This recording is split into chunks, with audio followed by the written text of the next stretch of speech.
Well, hello, ladies and gentlemen, and welcome to yet another episode of Voices in My Head with Basil Sands, the podcast where he talks about having, all kinds of stuff about audiobooks and all that stuff. This is episode number 30. I know, I was about to say that. It's episode number 30. No, it's episode number 30. That's what I said. I said episode number 30. No, you're saying it wrong. It's 30. I don't want to argue about the pronunciation of 30. Not 30, 30. Get on with the show. T. Morris and Pippa Ballantine. Well, folks, here we are with T. Morris and Pippa Ballantine chatting today once again about audiobooks, the audiobook industry, and all things related to it. And let me tell you, these guys have a unique in. Now, I got to admit, in case some of you other narrators are out there saying, hey, I've got more books than them out there, you got to have something unique to get under that borderline. These guys are original members, and T is the founder of Audiobooks.com, one of the founders. That is the same place where I started narrating books almost 10, 12 years ago. What was it, 2005? This date is very fresh in my head because at the time of us recording this, I just submitted an article to Tor.com about it's called Podcasting Fiction Isn't Finally a Thing. It's been a thing since 2005. And this is in response to Wired Magazine's recent article where apparently podcasting fiction didn't pop up until 2012 when Welcome to Night Vale, quote unquote, defined the genre. Oh, really? Oh, really? Just happened. Yeah. Scott Sigler and Jeff Kafer and myself and a few others may have something to say about that. Yeah. Well, yeah. So another podcaster, KT Brisky, who actually wrote her graduate study on podcasting, we collaborated and we put together, I kid you not, we put together my first infographic, and it spanned 5 years and 50 podcasts. And I said in the article, I said, this is not by any way comprehensive, because they were I asked people for podcasts and I lost count after 75. And it took me a weekend. It took me an entire weekend to put together 50 podcasts. And I said, I'm drawing the line at 2010. And I'm even removing my own podcast with the exception of Moravia. And we put together this, what I thought was a really beautiful looking infographic, basically saying, no, we've been podcasting since 2005. And actually, since it's all fresh in my head, I can even tell you the first 4 fiction novels that went live on Audiobooks.com. It was Moravia, Earthcore, The Pocket and the Pendant by Mark Jeffrey, and then Paul Corvin by Tom Story. And then there was and I can't remember the 5th title. There was a 5th title there, and it was a nonfiction title. Mm-hmm. And that's what we started with. That's what we started with at Audiobooks.com. Tell folks who are out there listening, because like I said, or like you said, the industry doesn't even know we were out there for all these years in the past. But exactly. We were getting, I know that my books, and I know that you guys' books were getting thousands and thousands of downloads long before anyone even said, oh, wow, there's this thing. And there's this thing called, called Welcome to Night Vale. Yeah. What is podcasting novels? Okay, so the idea actually started in 2005 when I started podcasting Moravia. But it was a few months before that, in 2004, I heard Mur Lafferty podcasting short fiction on a podcast called The Dragon Page. Now, I'm going to make the bold assumption that your listeners and your audience knows what a podcast is. Mm-hmm. So you got the idea of the podcast, but the podcast novel came with this idea of, what I'm going to do? I'm going to go on ahead and podcast an entire chapter. Oh, shoot. Hold on. Did I hit record? I did that once with another guy, and I was like, okay, we're good. We're good. Continue. All right. So don't edit that out. Leave that in there. That's gold, baby. That's gold. That's gold. Doing this for 10 years. We do that all the time. I am sure Jeffrey Craner and Joseph Fink had those moments like, oh crap, did we hit record? Yeah. So anyway, So the idea is that I would go ahead and once a week podcast a chapter, and then I would just keep podcasting that chapter. That would be my episode. It would be however long the chapter was, and then at the end of the entire thing, I'd be done, and that would be a podcast novel. That was the concept that I introduced, and a few weeks after I started, a guy named Mark Jeffrey stepped up and said, "Well, I've got this self-published novel called The Pocket Independent, young adult. I want to podcast it." So he started podcasting, and then in March, Scott Sigler stepped up and he said, "I've got this podcast, and it's not published anywhere else, so it's going to be exclusive to podcasts." So that was us, the three amigos. It was me, Sigler, and Jeffrey, and the three of us just started doing this, and we became additional feeds on the Dragon Page feed. So you would have the Dragon Page show, and then we throw in then in the middle of the week people would get chapters of books. And Evo coined the term. Evo Terra was one of the other founders of Audiobooks.com. He coined the term Audiobooks because he said it's not an audiobook, but it's not a podcast, so it's a Audiobook, and it just stuck, and that became Audiobooks.com. And these were done in like 20-minute episodes, 10 to 20, 30 shows. There was no real set. That was the other thing that made it a podcast, is that it was there was no set standard. We were setting standards. Right. So right. one week you would have a 30-minute chapter. Another week you would have a 50-minute chapter. And then in the case of my very first novel, which was way too long and desperately needed an editor, I took some of the bigger chapters, some of the meatier chapters, and broke it up into like part 1 and part 2. Now Pip over here, Pip is New Zealand's first podcast novelist. Right. And she actually, everyone remembers her for Chasing the Bard, but you actually had a audiobook before then. Yeah, I was February 2006. So I just celebrated 10 years myself. So, yeah. And which one was that? Yeah. Oh, sorry. I thought you were going to tell them. No. Weaver's Web was the very first. You sound a lot sexier than I do. Oh, so yeah. please. It was Weaver's Web. It was, it is, no. Not sure if it's available anymore, actually. No, it is available. I looked it up. It's on Audiobooks. It's there. Okay. It's still on Audiobooks. Great. And that was, I just recorded that with like a Radio Shack microphone, and I had a little bit of bed music, but not much. And then when I got to Chasing the Bard, that's when I did the full, all different voices and music and special effects, and it's all his fault that I did anything like that.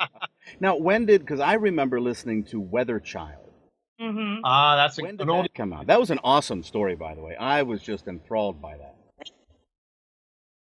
When did that come out, T. Morris, who just investigated? Because I can't remember. Actually, I can't tell you what. No, Weather Child. Now, I because there were so many podcasts that were being thrown at me. I had to take Weather Child off the list. But even though he's married to me. Even though I'm married to you. But Weather Child actually came out in 2009. Oh, really? Okay. And that was 2009. 2009. No, I'm sorry. I stand corrected. 999 was Digital Magic. Oh, yes. 999 was the Digital Magic challenge. So it came after that. So it must have been 2010. No, it was before. It was before. Oh my gosh, time flies. So I know I did 4. Yeah, you basically went Weaver's Web, Chasing the Bard, Weather Child, and then Digital Magic. Yeah. And Digital Magic was the last one you did. Mm-hmm. Full cast. Oh, full cast. You did 4 audiobooks. For audiobooks, yes. Right, and you did Billabub Battings. The Case of the one that Sword sticks in my mind. That was the one that won the Parsec for best. And that was the funny thing. It was a audiobook. It was a podcast novel, but because I had a full cast, and I didn't plan on having a full cast, I just wanted to have some guest voices. And then some people were pinging me, going, "Hey, would you mind if I was a guest voice?" And I thought, sure, why not? It's one less thing for me to record. And I wound up at the end. I started putting together the cast list. I'm like, holy crap! I've got a full cast audio drama here. And they didn't enter me for best novel, but they entered me for best audio drama, which I won. Nice. And I was up against some stiff competition. Yeah. But I mean, it was so much fun to do. But then later on, I beat you at a Parsec. So you did beat me at a Parsec. Even though you had 2 entries. I had 2 entries. Pip had 1, and she beat me. Oh. And it was an awkward year, but we got over it the following year because. Yeah, but we got over it the following year because the following year, the anthology that she's talking about actually won Best Anthology. That would be Tales from the Archives. Of Tales from the Archives. That was in 2013. So between us, we have 5 parsecs. Okay. I'd have to look out the door and count them. A few. Parsec we got Award a is fistful an of award Parsec. for audiobook or podcast novels. Podcast fiction. Well, all kinds of podcasts, right? It's actually all kinds of science fiction, fantasy. Because they do fan casts and different stuff like that. They do science podcasts, and that's been happening since 2006. So the 11th annual Parsec Awards for Best Speculative Fiction and Fan Podcasting is having its 11th year, shortly after podcasting fiction just became a thing. Do the math, everybody. It's very timey-wimey, wibbly-wobbly. Yeah, And I'm so trying people know, desperately too, not to. These are podcasts in that they're free. Oh, yes. Folks can download them.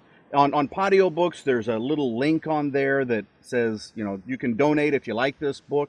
And how did that work out for you guys? We didn't really bother with the numbers. So the different streams of revenue for a podcast is actually pretty wide. Mm-hmm. You've got Patreon, and you've got give a donation. Some podcasts like the Leviathan Chronicles and Escape Pod and the other iterations of Escape Artists, they would actually sell high definition versions of the podcast. Mm-hmm. And so they were like full audio quality, really clean sound, and it was really, really pretty. And they said, yeah, if you want all the bells and whistles, you got to pay for that. But if you want just the bare bones podcast, we'll give that to you for free. Well, that's how we started Tales from the Archives. No, actually, that's how we started the Ministry of Peculiar Occurrences. Because I think it was 2009?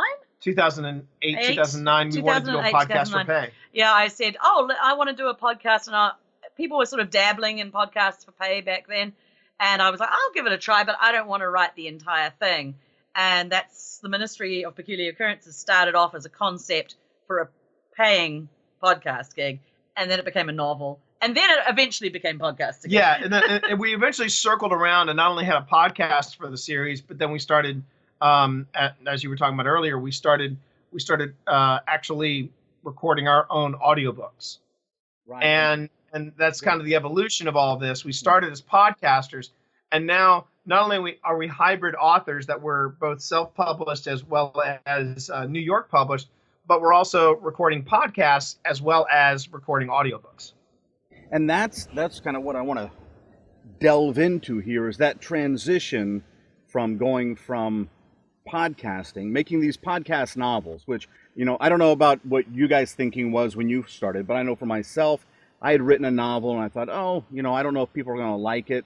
And I had just listened to, or I just discovered Audiobooks, and I listened to Scott Sigler's Earth Core on there, and I thought, well, if he could do this, maybe I could do this. Yeah. And so I put it out there and gave it away for free just to see if people would even like it. And, within a couple years, there'd been a couple million downloads. Yeah. Like, oh, wow. Maybe people like the book.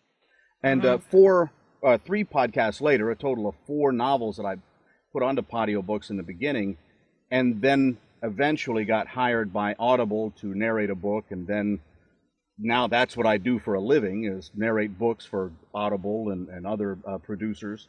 And how did that transition come about from you guys, going from podcasting, basically giving your stuff away for free to the world and having a good time with it, to writing these detailed novels, selling them or creating them as audiobooks, and actually making a living doing this kind of thing?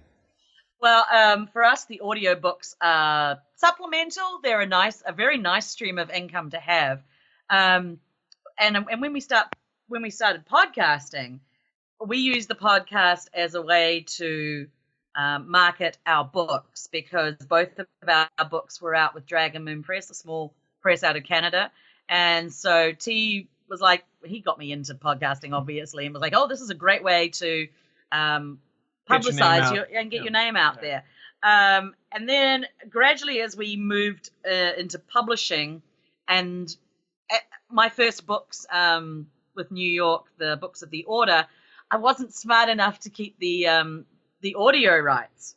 I'm kind of waiting until I get the rights back, and then I'll do that again. But as we've moved into hybrid, we are doing our own production and recording and producing for Audible.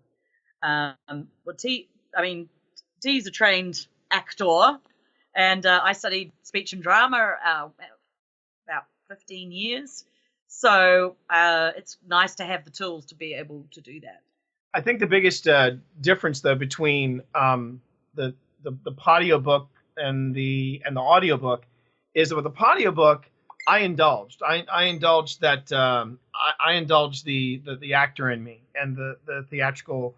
Lots of explosions. A lot of explosions and music and special effects and guest voices. I was doing guest voices and all that. Goodness. And then when it became to, well, we want to do an audiobook for Audible, I had to basically go, okay, it's all me.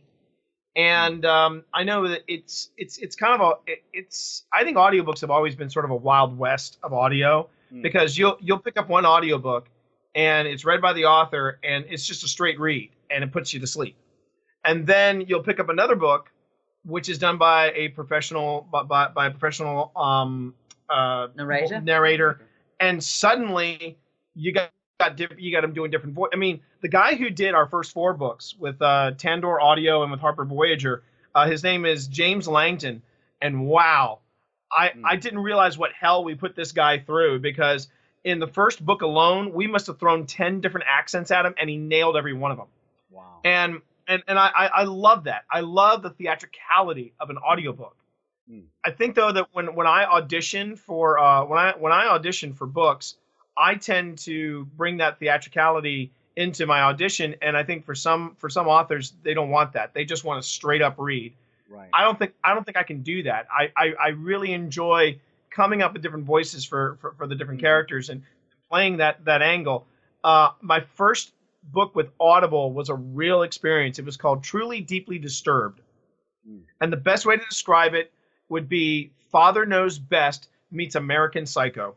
And it was a crazy read, but I had a blast doing it. I just had to make sure that our daughter wasn't up and around whenever I was reading this. It was definitely a not safe for kids kind of book. No. I've done a few of those. I know what you mean. It's like, oh man, I hope no one at church ever discovers that I did. Yeah. I auditioned for a lot of erotica. None of it ever came through, and I was like, but I think the one audition that really disappointed me, I apparently got into the final round for it too. There was a book about beer. It was a book about the history of and the way to serve and drink beer. Oh, nice. And being a beer snob. I mean, I've been not only have I been podcasting since 2005. I've been drinking craft beer since 2002. You're such a hipster. I was a hipster I was one of the proto hipsters. Okay. No, you got skinny jeans on down there. Come on. No, but I had the bushy beard at one point. You curl your mustache. I got to curl the mustache and all that. But the thing about the thing was that I was very disappointed that one didn't come through. However, but you didn't mean you could drink beer. I'm just not while I was recording, obviously. Maybe they thought you would be drinking a lot of beer while you. But they did say that the thing they enjoyed the most about my reading was the fact that I was bringing a sense of humor into it. And I think that's been the hardest part for me making the jump from audiobooks to audiobooks, is that I don't know, because I'm answering to a higher person. I have no idea if they just want the straight read or if they want something theatrical. So I just go in thinking, well, you know what, you either want me or you don't. Yeah. But with podcasting, it's pretty much anything I want to do, which is why it's free. Yeah, and it's free. So if you don't like it, you don't listen.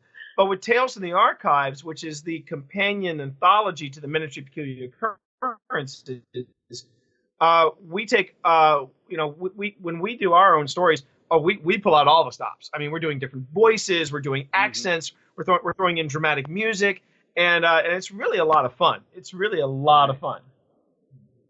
Right. Wow. Well, that's good. So that crossover between there, it's kind of like being able to be. It's almost like the difference between doing improv comedy versus doing Shakespearean theater, where you have, on the one hand, you're free to run wherever you want to run, and on the other hand, there's this very sharp cornered box that you have to stay in. But it's actually there's still rules to improv though. That's the thing. I mean, oh, now you've hit on it because he used to do. yeah, because I also did I did improv. Prepare for 2 hours about improv. So improv, you still have rules that you have to adhere to. I think it's more like making the jump between an improv actor and being a professional speaker. An improv actor, you can do the different. You can do you stay within the rules, but it's all loosey goosey, and good fun. But when you're giving a professional talk, which I also do, and I've given talks at the Library of Congress, we both have actually.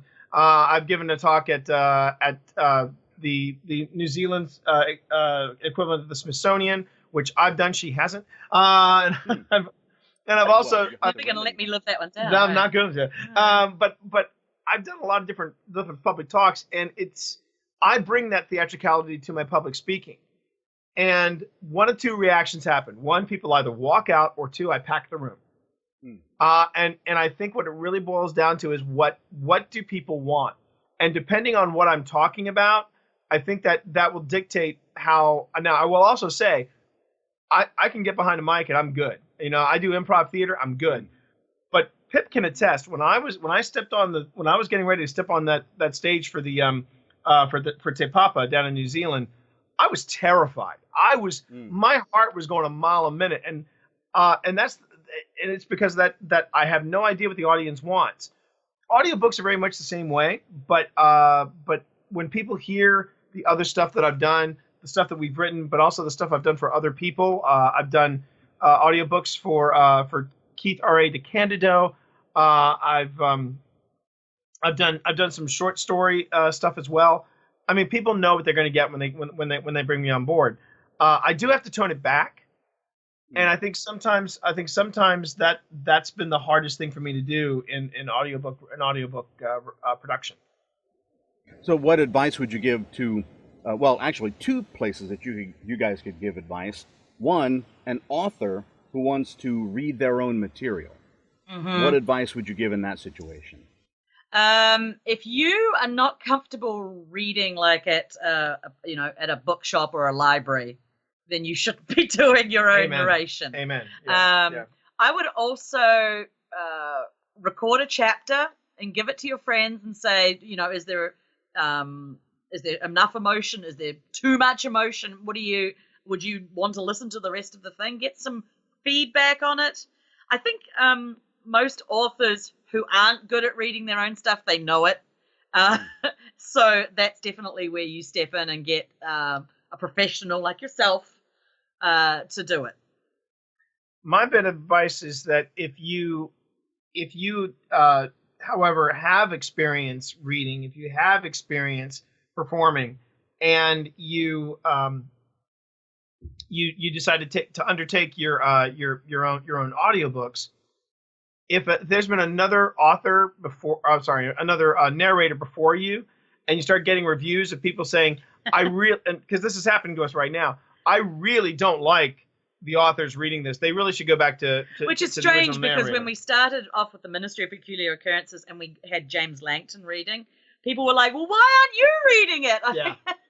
Yeah. So you can't win. Right. I think the problem was that we changed midstream. We had 4 books with James, and then we're doing it ourselves because, hey, we're doing all of the stuff ourselves. Right. I think we're starting off a new series, a YA series, that I think I'm going to read. You're going to be narrating. So hopefully with a bit of consistency through it, people won't get jarred and jerked out of it. But at the same time, I think that authors, if they feel, you're comfortable with your work, if you can read it and enjoy it and have fun.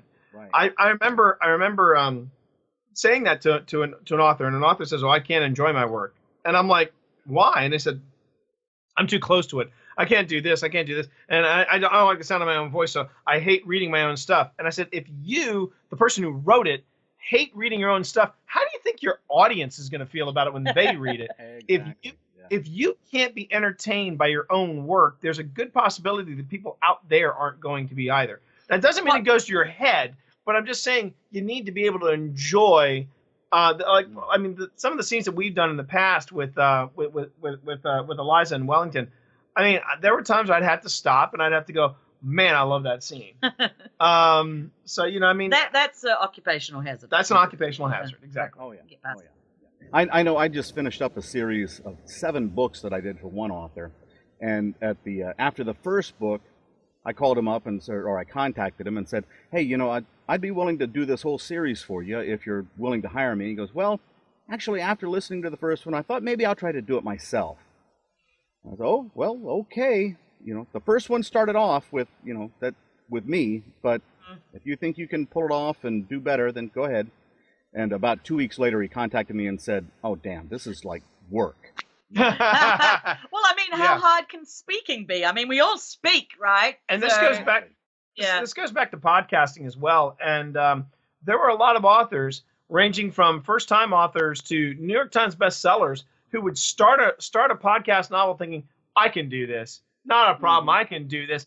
And then they bail out halfway through because they're like, holy crap, this is a lot of work. Yeah. And somehow they got in their heads that, well, it's just talking in front of a microphone. How hard can that be? And I remember quite hard. I remember an author who was actually, because they had heard what I did with Case of the Singing Sword, they said, I'm going to do that. That's what he said. He said, I've never done it before, but I'm going to do that because if you can do it, I can do it. And I remember like 2 months into his production, he contacted me and he said, I don't know how the hell you do this, T. I'm going to bed at 3 a.m. every morning. How do you do this? And I said, I go to bed at 3 a.m. every morning. You know, I mean, right. I mean, I still remember the epic finale of Billy Batting's. I came down. I mean, literally got up and I said, I'm going to edit the final scene today, the finale, the big boss fight. And I got out of bed. It was 8 a.m. And I was still in my pajamas and I hunkered down in this very studio and started studio and started recording and editing. I didn't finish this one scene. It wasn't the chapter. It was just the boss fight. I didn't finish it until 8 o'clock that night. I hadn't showered. I was feeling funky. But when I finished that finale, I played it back and I said, I'm going to celebrate with a shower. And I went upstairs and I took a shower. That's kind of why we don't do full cast audiobooks anymore. Yeah. We stick to short stories because we're hybrid writers. We're trying to get work out there. So for us having a season, 10 or 12 episodes a year and just doing that many and then moving on, it's pretty much what we can manage with, our workload. We also found out too that while there are some authors that give away their novels for free and it works out very well for them, we've gotten a little gun shy on that ROI because there were some people that were shocked when after a failed Kickstarter they were shocked that I wasn't going to go ahead and write the third Bill Above Batting's book anyway. And I said, well, the Kickstarter didn't work. And they said, well, you're still going to podcast it though, right? And I said, no, I'm not. They're like, but T, we want it. And I'm like, that's great. Are you going to pay for it? No, you didn't. That's why. And I think that's almost why podcasting is not as valued, I feel like, as audiobooks. Yeah. Because they're free. It's like, you go to the lemonade stand and if you're giving away lemonade, people expect more lemonade tomorrow. I hate. Whereas if they have to pay for it, then they're like, I mean, I'm sure there are plenty of fans of Welcome to Night Vale that were stunned when they go, wait a minute, we gotta pay to come and see a live show? What are you talking about? Well, yeah, because now you've got other actors that are involved. Welcome to Night Vale is basically Cecil Baldwin, and that's it. Very rarely do they bring in other people, and I think people tend to forget that. And I know I'm sounding like the get off my lawn, but that internet mentality of, well, I want it for free, so put it out there for me. And you've done one thing for free. Why can't I have? Yeah, why can't I have all of it for free? Which is why we're more than okay. We are more than okay with doing short stories based in the universe of the Ministry of Peculiar Occurrences. But if you want the actual novel itself, you got to buy that because we got to keep the lights on and we got to keep our equipment running. So there you go. Got to make a living. Free stuff sounds great when you're in your 20s and you got no money.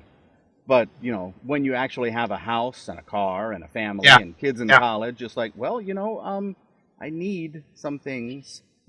So, all right. So my buddies, the Leprechauns, who live in my crawl space, would like to come up and ask you a question. I have, in case you didn't know, I have 4 brothers, Feely, Neely, Boffin, and Bertold, that live in my crawl space. They've been moved in here several years ago, and, well, they help me a lot. They're my administrative assistants, as well as my household butler, Gerald the Troll, who came on about a year ago. And so, boys, would you like to come up and ask a question? Oh, yes, Mr. Basil, we'd like to come up and ask a question of these fine people. And, oh, that's T. Morris and Pippa Ballantine. We have a question for you. My name is Feely. I'm the oldest of the brothers, by the way. And this is my brother Neely. Hello. And this is my brother Boffin. Hello. And this is my brother Bertold. Oh, hello. How are you today? So Doing good. Bertold thinks he's the smart one. Gerald would like to join us today too, but he's off hunting for moose. That guy goes through 2 moose a week, would you believe? The moose of Alaska, beware, because Gerald is a big guy.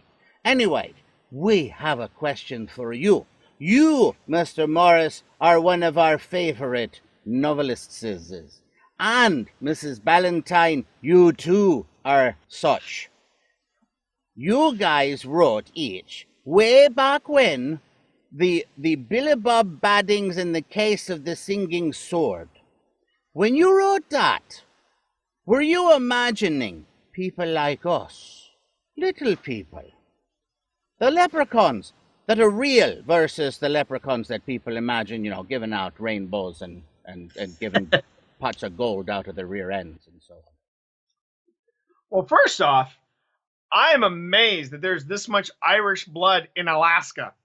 You bet. We had to leave our home country. Sorry.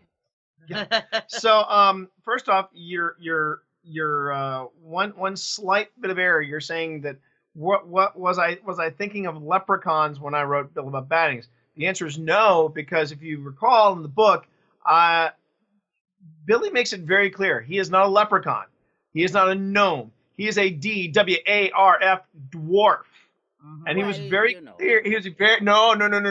He is very, very clear on the difference on the delineations between dwarfs and leprechauns, and especially pixies. Well, you never want a pixie to have a loaded weapon. No. But I mean, and dwarves are not as friendly as leprechauns. They're a bit crankier. He was cranky. A little less. Prickly. He's more prickly. He's more prickly. And I don't think you'd want one living in your crawl space. It would probably get a little smelly as well. I just have a feeling they might smell. Tochies. Lots of tochies. Yeah. But really, if you want to know where I was pulling the inspiration for the way Billy looked, there was a delightful movie back in the 80s called Time Bandits. Oh, and we were actually in that. We were extras. Oh, were you now? You were extra. And stand-ins as well, probably. Very nice. Yeah. Very nice. nice. The stunt leprechauns. The stunt little people. Yeah, they throw us off the wall a couple of times. I figured, yeah.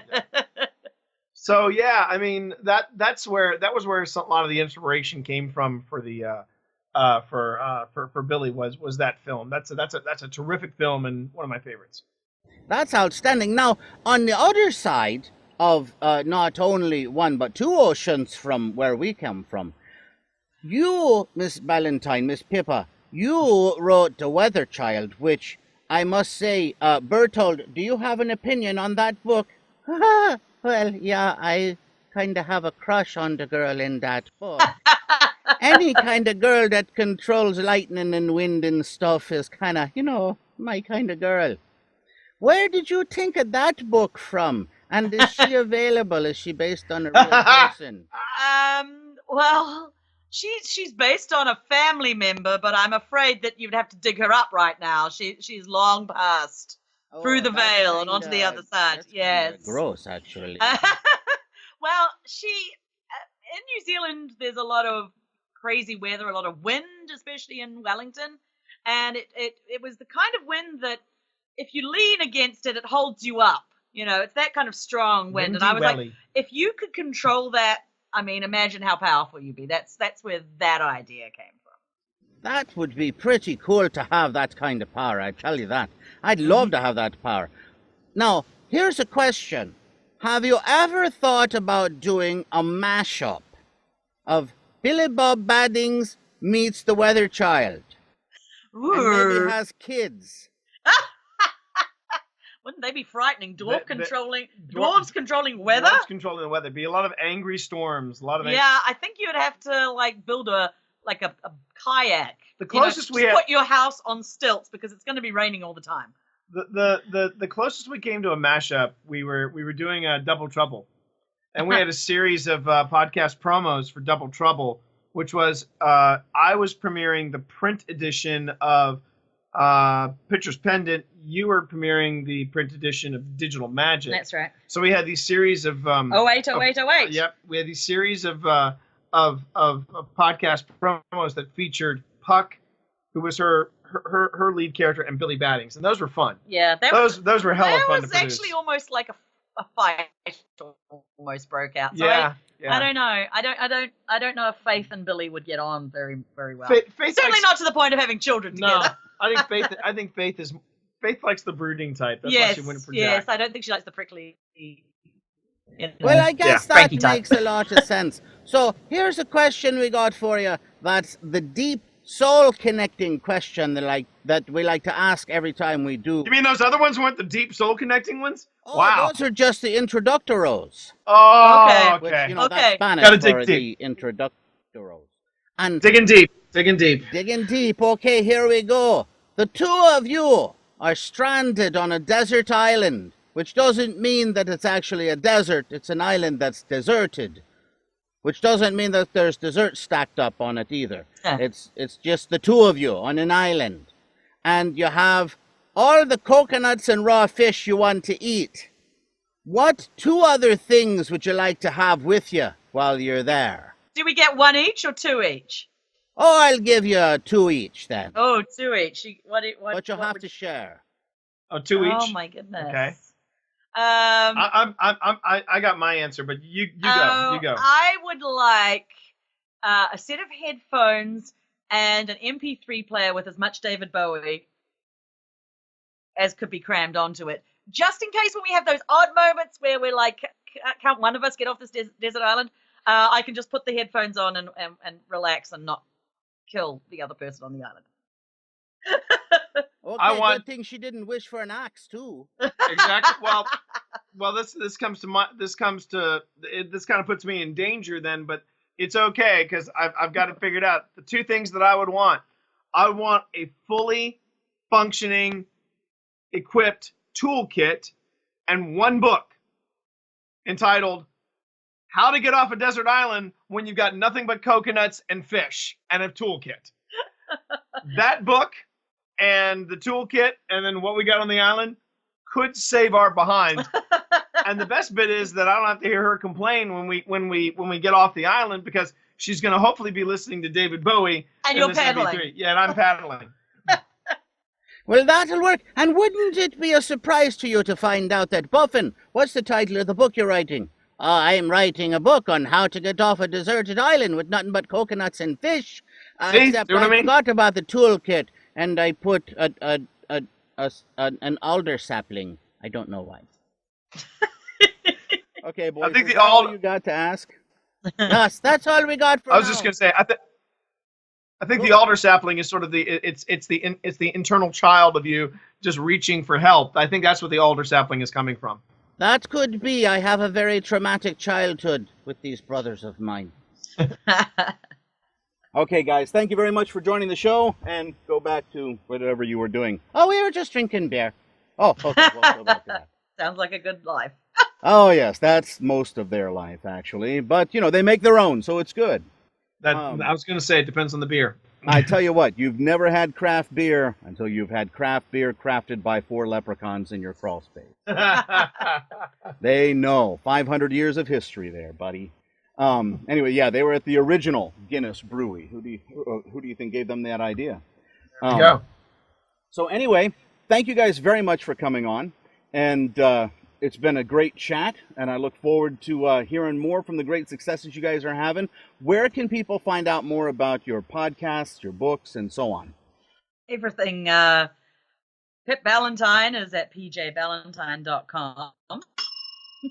I'm over at Tee Morris. That's TEEMORRIS.com.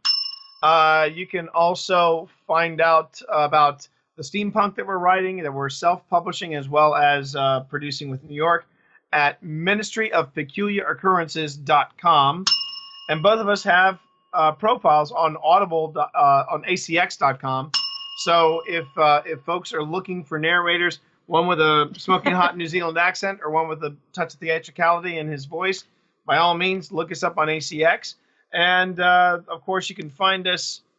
You can find us on social media just about anywhere. Anywhere. If you do a search for our names, social media channels will pop up. We're Light up like yeah, a Christmas tree. We're on basically. Facebook. We're on Twitter. We're on Snapchat. We're on Instagram. We're on Untapped. We're on Distiller. We're on Vivino. We're on Pinterest. Pinterest. The Tumblrs. The You guys are Tumbles. everywhere. I have trouble keeping up with Facebook and email.